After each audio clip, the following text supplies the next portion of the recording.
When this commercial property hit the market, most people could only see how the upper parts could be made into one duplex maisonette. Now the figures quite simply don't stack up, but what I saw in this building is the upper parts as two one-bedroom flats. Now when you can see what other people don't see and you can get more value from a building, then the figures suddenly stack up.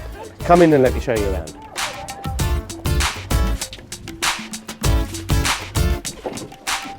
So here we are on the first floor. It's all stripped out. As you can see, we've gone back to brick. But let me tell you about what other people were not seeing in this building. Now, this building was arranged as banking hall on the ground floor. The first floor where we are now was offices. This would be where you'd come in for your loan application and you'd be listening to Computer Says No and all of that sort of stuff.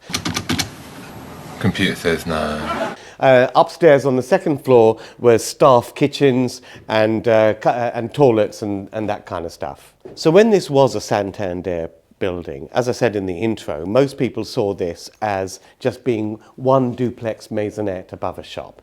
Now the reason for that is because the floor areas just weren't enough on the floor plan.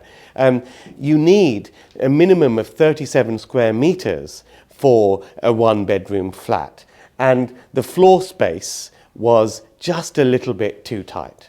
And there was another problem as well. On the second floor, which was used as staff toilets and staff kitchens, it was really designed for dwarfs because the floor to ceiling height was under 2.1 meters. Now, if you're making a flat up there or bedrooms up there, that is not very comfortable. And this is one of the reasons why this property was sticking around for quite some time. So this building was built in the 1850s. It was originally residential, but at some point became commercial. And it's obviously had many different commercial uses before it became a Santander. And what tends to happen is that everyone that comes into this building tends to say, you know what, this is how we want the walls, let's batten it out, let's stud it out and make our own wall. And the next commercial tenant comes in 10, 15 years later and does exactly the same thing. And as a result, what you end up with is battened wall over battened wall over battened wall. And that leaves you a lot of space. Take a look at this. This staircase looks as though it's been put in the 70s at some point. And you can see that the gap from the wall is over 170 millimeters. And that was because previous people just battened it out. So one of the things we're going to do is obviously move this staircase up against the wall, gives us that extra space. Now the other thing that you have that takes up space is these things, these chimney breasts. Now we don't need chimneys in a modern place, but worse than that, when the bank had this, when Santander had it, they kind of battened out these chimney breasts, but they didn't just batten out that chimney that you see there. They battened out a far wider area, which was basically eating into the available floor space. So we've taken it back to brick, we've removed all those false walls, and also we're going to remove these chimney breasts, thereby giving more floor space to the room. And the other thing that you find with commercial buildings, a lot of walls are battened out for air conditioning equipment and pipes and ducting and all of that. So when that's all stripped out, over here, this whole space, there was a couple of square meters worth of space that was basically battened out for air conditioning ducting. That's not required anymore, and that space comes back in the room. So stripping back to brick does uncover a lot of opportunities. It gets you that extra floor space, which allows you to get that 37 square meter flat. But it also uncovers some potential problems, and more about that in a future video. And if you want to watch that video, make sure you subscribe, hit the bell icon so you're notified when we upload. If you're liking this video, smash that like button and leave your comments below as well. Now going back to all that battening out that's happened over the years with the perimeter walls, you can see this steel, for example. If we go around moving staircases and stuff like that, this steel is exactly in the middle of where a communal corridor is going to be. So to maximize the space internally within the flats that we're going to make, we really need to move this a little bit. So that's what's going to happen. What they're going to do is at the top here, they're going to put a little plate in here and basically move this column a little bit to this side. And it might not sound like a lot, but when you move something just a little bit and you're factoring in a long length of space, that can really make the difference in terms of getting you to the required space standards for a nice flat. Now let's go upstairs where we'll have a look at the second floor, which actually posed a lot of problems which a lot of people didn't actually understand how to solve. Come with me.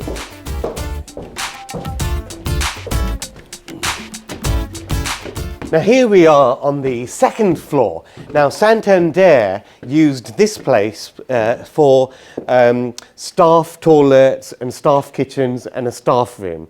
So on the first floor was the offices and the ground floor was the banking hall. This was just staff space. And the reason why it was staff space, and perhaps their staff were dwarfs, because it's the floor to ceiling height. It's very, very limited here. It's less than 2.1 meters. In fact, I'm not that tall, but I can touch the ceiling right here. Now, it's fine if this is staff toilets, a kitchen and all of that, but if I want to make this into a one-bedroom flat, then that would be a little bit pokey. So the fact that the second floor has this limited floor to ceiling height issue, and of course the floor plate challenges that I just talked about earlier, meant that a lot of people couldn't see how to unlock value out of this building. So how do we solve this problem apart from chopping off the legs of anyone that shows interest in this building? Well, what you could do, of course, is go up. You could go up into the roof. But sometimes that might not be worthwhile. And it's not worthwhile here simply because the roof structure would have to be significantly adapted to make a going into the roof space work. A far simpler solution is to go down. Now, the floor to ceiling height that you need for a comfortable flat is 2.3 meters. This is under 2.1. The downstairs is more than 2.6. So that means we can go down a little bit, make the downstairs into 2.3 and give that extra height to this floor. How do we do that? Is it complicated? Let's go downstairs and have a little look.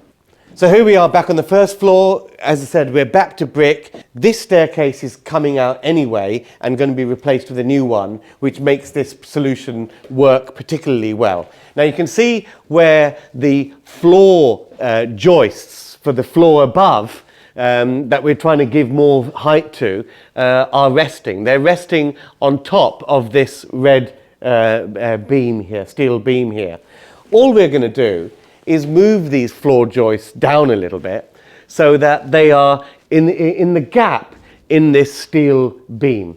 And that way the floor level will come down from where it is now to being at the top of that steel beam. That way we have 2.3 meters in this space for this flat and 2.3 meters above. Now, what are we trying to say here? There are plenty of commercial properties available out there, particularly in today's market.